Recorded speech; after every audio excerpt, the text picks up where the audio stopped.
Guys, ito mag-spaghetti ko na hipon ng sahog. Pero may special sauce akong ginawa. Yung ginamit ko sa macaroni salad na timpla. So, experimental lang naman to. Pero I believe na masarap ang timpla kasi yung special sauce na yun, natutunan ko dun sa ka-churchmate ko. Ginamit niya yun sa cabbage salad. So, nagpaturo ako nung sauce na yun, ginaya ko, ginamit ko sa macaroni salad kahapon sa church. So, yung macaroni salad, chicken yun. Hinaluan ko ng pineapple tsaka apple. Nagustuhan sa church dito sa Tagaytay. So, ngayon naman, pasta kasi hindi ako nakapamalengke ng Saturday eh. Wala akong luluto ngayon sa bahay. Nagpaksiw lang ako ng tamban para sa aso ko. Kasi ito, hipon, hindi po pwede sa aso. So, sasahugan ko lang to ng mixed vegetable para something na mayroong twist ang lasa.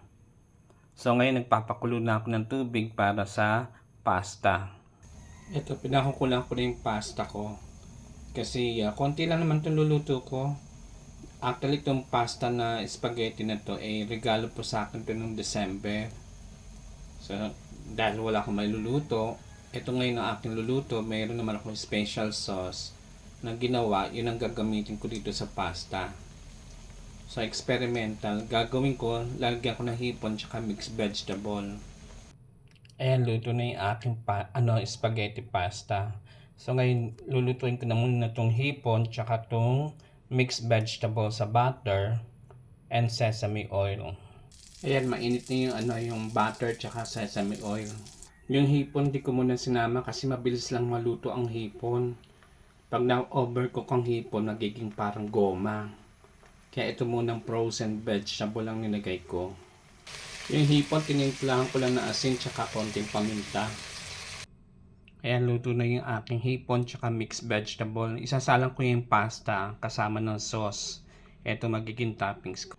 Ayan, nahalo ko na yung sauce dito sa aking pasta. So, iyaano ko na lang. Isa-settings ko na lang sa plato with the toppings. Ito na aking special pasta na may hipon, mixed vegetable, tsaka special sauce. So, for the special sauce, just message me kung gusto nyo. God bless you all. Bon appetit!